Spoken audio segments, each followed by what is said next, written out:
Halo, jumpa lagi di series Explore Herbal. Jadi, pada kesempatan kali ini kita akan membahas pustaka lain. Jadi, pada video sebelumnya kita sudah membahas terkait Vandemekum tanaman obat, isinya apa saja. Nah, sekarang kita akan membahas terkait Farmakope Herbal Indonesia. Jadi, selain Farmakope Indonesia yang memuat mengenai monografi single compound atau zat-zat aktif yang digunakan dalam produksi obat konvensional. Nah, kali ini kita akan mengenal yang namanya farmakope juga, namun khusus herbal. Jadi namanya Farmakope Herbal Indonesia yang sudah ada edisi satu, 2, bahkan ada seri suplemennya. Nah, kita lihat. Nah, jadi seperti ini, saya harap sudah terlihat di layar. Ini merupakan PDF dari Farmakope Herbal Indonesia yang bisa di-download di internet. Jadi di Google bisa diketik Farmakope Herbal Indonesia PDF, dan nanti akan keluar beberapa edisi maupun seri suplemennya yang bisa di-download. Ini diterbitkan oleh Departemen Kesehatan Republik Indonesia.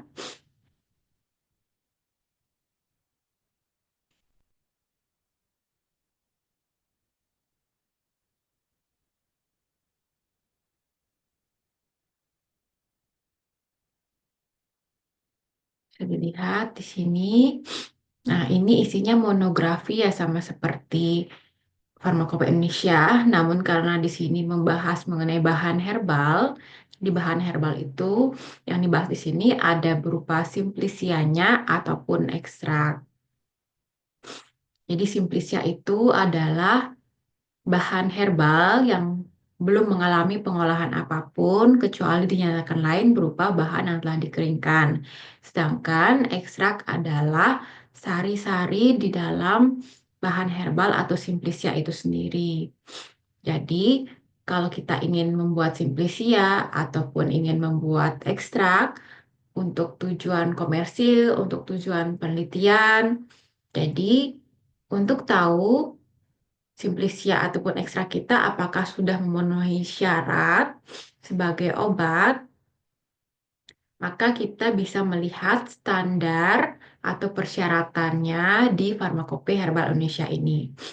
Jadi, Farmakope Herbal Indonesia ini merupakan pelengkap dari series buku Materia Medica Indonesia yang sudah terbit sebelumnya. Nah, isi dari Farmakope Herbal Indonesia ini seperti sejarah. Jadi di sini dibahas apa yang melatar belakangi diterbitkan atau disusunnya Farmakope Herbal Indonesia ini. Kemudian daftar monografi apa saja. Jadi ada beberapa jenis herbal yang dibahas dan yang belum dibahas di edisi satu akan dibahas di edisi suplemennya atau di edisi 2. Kemudian daftar lampiran, kemudian ketentuan umum. Jadi ketentuan umum ini membahas terkait istilah-istilah atau uji-uji atau istilah asing yang terlalu spesifik itu mungkin bagi masyarakat umum. Di sini jelaskan lagi maksudnya apa supaya kalau ada masyarakat umum yang ingin eh, menggunakan monografi ini namun tidak paham mengenai beberapa istilah, jadi bisa dilihat di ketentuan umum. Kemudian daftar lampiran juga di sini berisikan mengenai beberapa prosedur atau metode-metode yang disampaikan di dalam monografi ataupun list dari beberapa informasi yang tidak bisa disampaikan di monograf, masing-masing monograf, maka dirangkum di lampiran. Sini juga ada bagaimana cara pembuatan beberapa larutan preaksi, dan larutan penampak bercat yang digunakan dalam penentuan standar dari beberapa bahan herbal. Ada daftar tabel juga, lalu indeks. Nah, mari kita lihat langsung ke monografi. Diisinya apa saja. Nah, untuk ini, jadi di bagian awal sebelum ke monografi ada daftar monografi. Jadi di sini kita bisa lihat, kita juga bisa search di Ctrl F. Kalau ingin mencari apakah bahan herbal yang kita inginkan untuk diteliti misalkan atau diperjualbelikan atau akan diolah gitu ada tidak di motografi Farmakope Herbal Indonesia ini. Kebetulan yang sedang saya buka adalah edisi 1.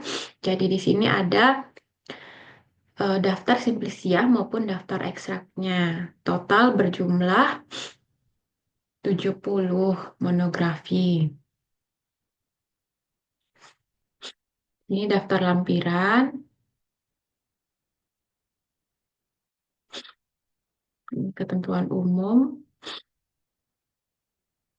lanjut ke monografi. Nah, contohnya yang pertama di sini ada monografi buah adas dengan nama Latin Voeniculi vulgaris fructus. Jadi buah adas. Disebutkan suku atau family atau keluarga dari buah adas ini apa. Kemudian mengandung minyak atsiri dengan syarat kadar minimalnya adalah berapa.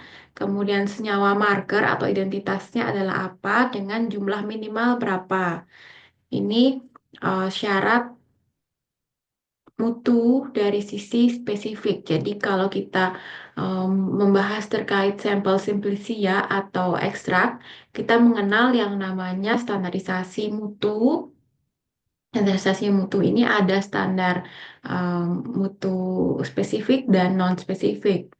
Nanti kita bahas di video berikutnya mungkin. Nah, di sini untuk melihat syarat-syarat atau standar dari persyaratan spesifik maupun non-spesifik dari Simplicia dan ekstrak herbal, kita melihatnya di Farmakope Herbal Indonesia. Sini juga ada identitas Simplicia dari pemberian, jadi organoleptis, morfologi seperti apa. Di sini udah ada gambar realistiknya yang di bawah mikroskop dengan pembesaran berapa, sudah terlihat di sini skalanya. Kemudian mikroskopis, jadi ada sel-sel apa saja yang akan eh, teramati di bawah mikroskop kalau sampel kita betul-betul adalah buah adas. Di sini ada gambarnya.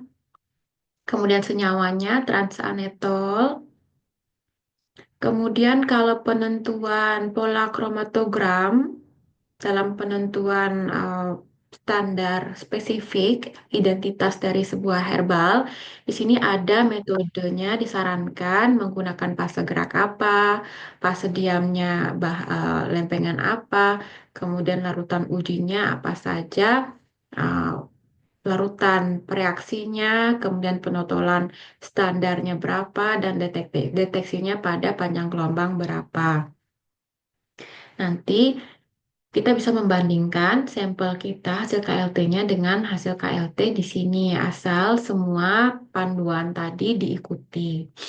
Kemudian ada syarat mutu non-spesifik. Di sini sudah disebutkan.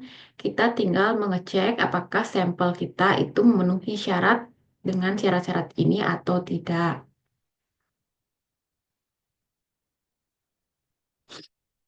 Ini. Nah, ini sekian dulu untuk video terkait uh, Farmakope Herbal Indonesia. Kita kembali lagi di video lain terkait pustaka yang lain di bidang herbal. Oke, terima kasih.